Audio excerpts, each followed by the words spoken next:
Friend, तुमचं सर्वांचं आपल्या केमिस्ट्री स्टडीमध्ये स्वागत आहे. आपण MCQ पॅटर्न तुमचे ऑब्जेक्टिव्ह क्वेश्चन बघतोय. ऑर्गॅनिक केमिस्ट्री MSc सेकंड पार्टचा बघतोय, बरोबर ना.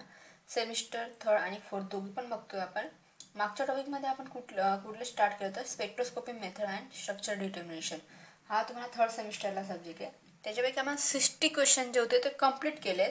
आता 60चे पुढचे जेवढे क्वेश्चन राहिले तेवढे कम्प्लीट करूया. स्टार्ट करण्याच्या आधी तुम्ही जर चॅनल सबस्क्राईब केलं नसेल फ्रेंड तर सबस्क्राईब करा. तुम्हाला काय क्युरियस असेल तर मला कमेंट सेक्शनमध्ये विचारा आणि जर व्हिडिओ जर हेल्प वाटला तर लाईक करायला विसरू नका. ओके, चला आता मग स्टार्ट करूया. 60च्या पुढचे मी फक्त थेरी तुम्हाला इथं आन्सरिंग वगैरे सांगितलं मी डायरेक्ट. ओके, आता बघा आपले 66 क्वेश्चन कम्प्लीट झालं. आता पुढचा बघूया. पुढचा नेक्स्ट क्वेश्चन कुठला आहे. Among the following molecule one having the highest zero point विचारलं आहे. Highest zero point of the vibrational energy is the CH4ची असते. ठीक आहे. नेक्स्ट आहे identify the molecule whose the rotational constant cannot be determined the spectroscopic method. तर ती म्हणजे H2 मॉलिक्यूलची. ठीक आहे. आता हायड्रोजन मधलं distance in H2 molecule can be determined by कशाने डिटर्माइन करता, रोटेशनल रामन स्पेक्ट्रोस्कोपी. ठीक आहे. तुम्हाला काय क्युरियस असेल तुम्हाला तुम्ही विचारू शकता. जेवढे नंबर ऑफ क्वेश्चन सॉल्व्ह होतील तेवढे तुम्हाला चांगले क्वेश्चन भेटतील. ठीक आहे. Raman frequency of the ESR and EMR spectroscopy in the spectral region is the microwave and radio frequency.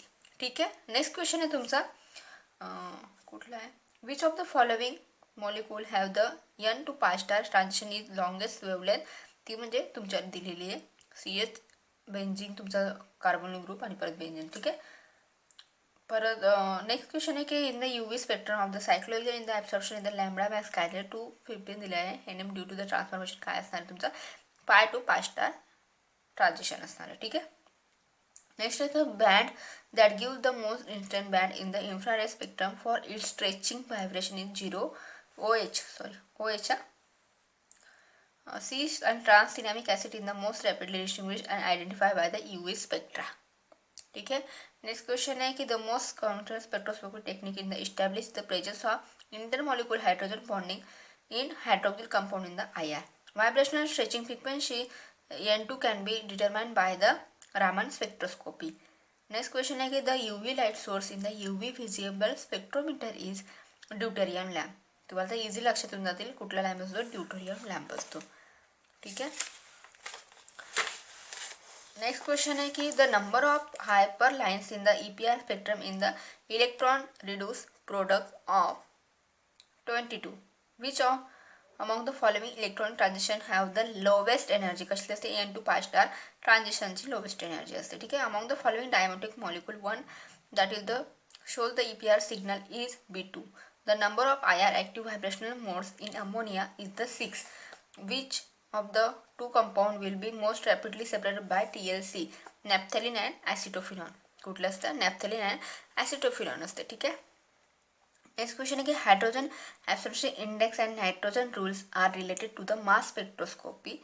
अजून इन द सुटेबल स्ट्रक्चर. याच्यासाठी कुठलं स्ट्रक्चर आहे की तुम्हाला दिलं आहे बघा C8H14 आणि ऑक्सिजन किती 3 दिले. ठीक आहे. UV दिला आहे NH 225 NM दिला आहे आणि IRच्या फ्रिक्वेन्सी दिल्या आहेत तुम्हाला आणि 1 हायड्रोजन NMRच्या पण दिल्या. किती प्लेट्स काय दाखवते ते बघा आणि तुम्हाला फायनल आन्सर विचारलं तर तुमचं फायनल आन्सर A ऑप्शन आहे. ठीक आहे.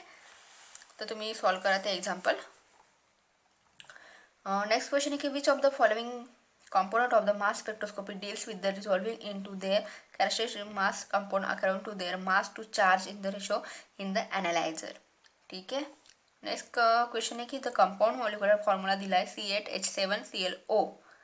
Okay. Shows the prominent band in its IR spectrum means तुम्हाला दिले 1690 दिली आहे.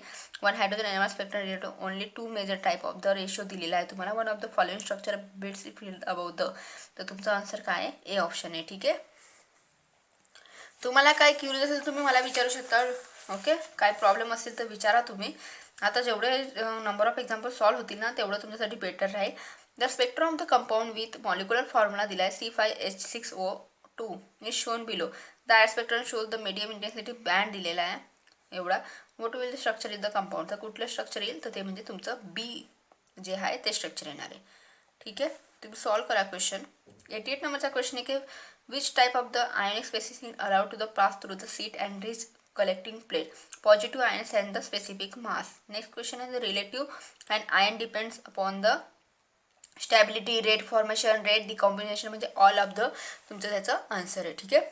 नेक्स्ट आहे the primary alcohol the signal of large abundance appear at the, तुम्हाला दिलं आहे एमची व्हॅल्यू काय दिली 31 दिली. ठीक आहे. 1 हायड्रोजन आणि carbon 30 Kosi in the term is the, तुम्ही काय बोलता आहे हेडकोड बोलतात. ठीक आहे ना.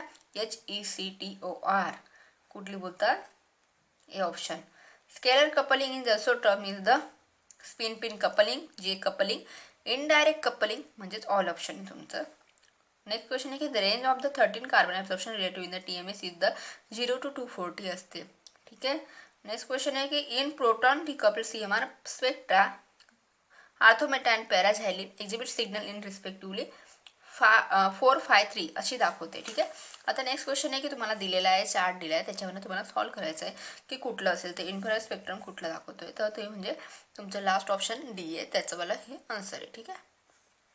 96 नंबरचा क्वेश्चन आहे की at higher temperature NN dimethyl formamide shows the NMR signal at, तर त्याचा आन्सर काय आहे NMR सिग्नल ॲट तुम्हाला दिले आहेत ऑप्शन D ऑप्शन आहे तुमचा 2.84. ठीक आहे. Calculate the chemical shift value विचारली proton in the resonate 150 to 60 megahertz interaction, तुम्हाला 2.5 ppm दिला आहे. Which of the coupling observe in the 1,3 di equatorial system, तर त्याचा आन्सर काय सिस विसिनल आहे. काय आन्सर त्याचं सिस विसिनल आहे. ठीक आहे.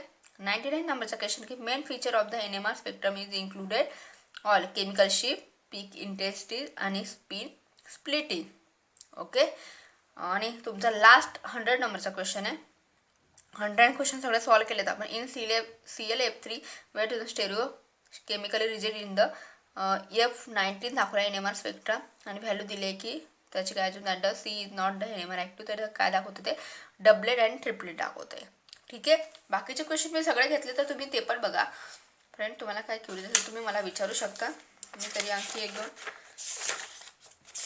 61 पासून पुन्हा 61 पासूनच घेते मी. 1-2 क्वेश्चन राहिले असतील तरी. 61 नंबरचा question which of the following inductance transition state is disallow in N2 pi star transition. Okay. 62 है कि आया stitching frequency carbonyl group include aldehyde and chloride, तुम्हाला दिलं आहे सेंटीमीटर इन्व्हर्स, तर दिली व्हॅल्यू एवढी आहे. ठीक आहे. नेक्स्ट क्वेश्चन आहे 63 नंबरचा the source of the ultraviolet radiation UV visible spectrometer is the mercury vapour lamp. You are the find out the thiocyanate ligand in the bonded in the nitrogen sulfur atom. Which technique will be most useful? कुठली असते IR ची असते. ठीक आहे. आपण हे घेतलं तर तुम्ही ते बघा. मी सगळे क्वेश्चन कंप्लीट केले. The infrared and Raman spectrum in the BF3 expected shows in the more absorption peak in the Raman in comparison to the IR. ठीक आहे. विच ऑफ द फॉलोइंग पेसिन ESR ॲक्टिव्ह, ती कुठली झाली D ऑप्शन आहे. ठीक आहे. नेक्स्ट क्वेश्चन है कि the among the following molecule 1 having the highest 0 point in vibrational energy, तर ती कसली CH4ची. ठीक आहे. इथून आपण कंप्लीट केलेत question. Okay. Thank you so much watching this video. काही प्रॉब्लेम असेल तर तुम्ही मला विचारू शकता.